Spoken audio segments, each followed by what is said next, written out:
Yup, it's that type of video.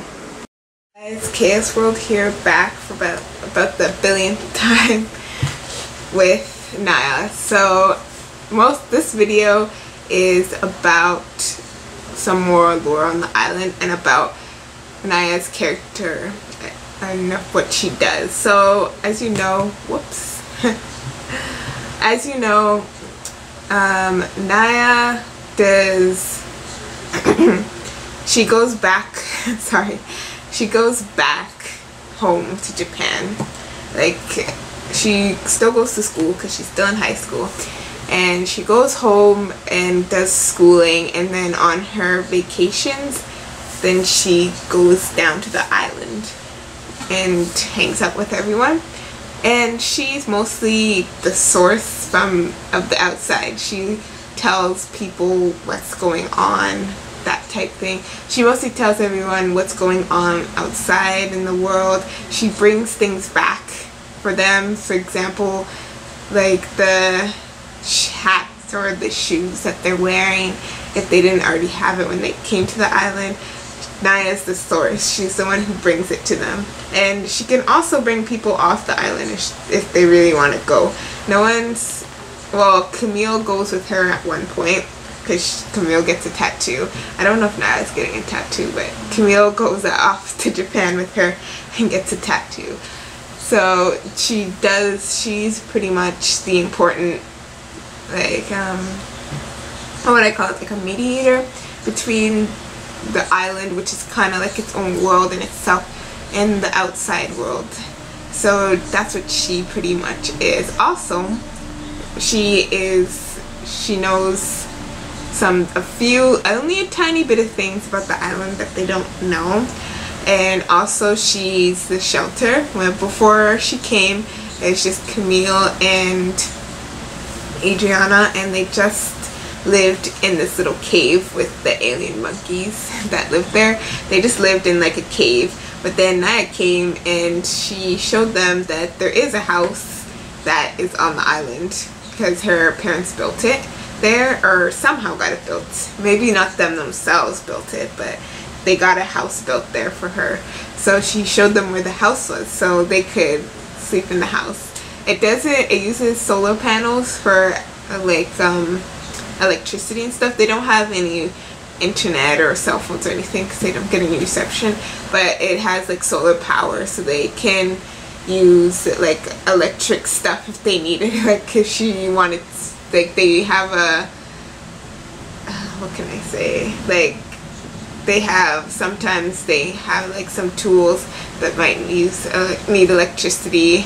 I'm sorry, I can't think of it off the top of my head, but they have that, and they have a well for water and stuff like that. So, and when Tristan's busy doing his inventions, he can use the electricity. And yes, they use the electricity for lights as well.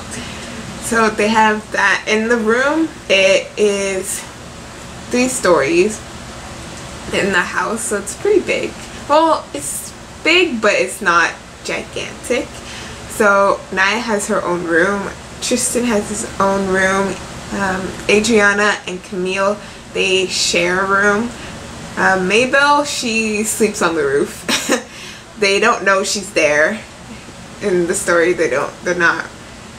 Mabel doesn't speak English, so they can't communicate with her that as well as they really want to.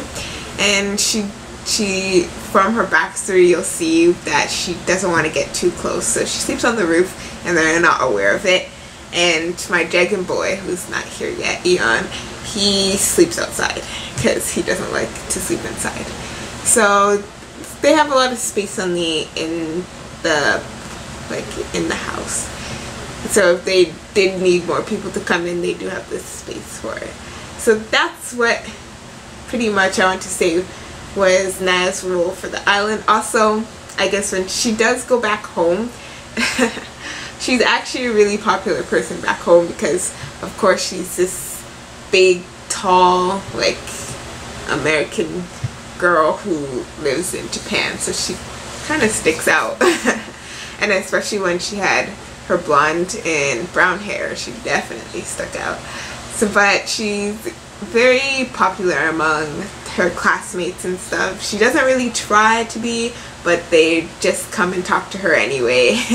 And they just shower her with information, all those type of things. She's also even the class rep too, and she doesn't even know how she gets herself into these things. She's like, I don't know, they just give it to me, I don't know why. I'm just trying to go do my schoolwork and go home, but they keep doing all this stuff and I have to get involved. So she's very involved in school with her classmates and stuff, even though she doesn't really like to. She prefers to be on the island more than she does back home, especially at her house. It's very big. It's pretty much a mansion and it's empty because her parents are never there. They're always out on business, so she gets very bored at home, so she does like to go out and do different things. So I guess that's mostly it for now about Adriana's life back. I'm so sorry. About Naya's life back home. See, too many videos gets all the names mixed up. That's her life back home, and if anything else comes up about Naya's backstory or how she is and stuff, that she lets me know, then I'll update. Until then, bye guys.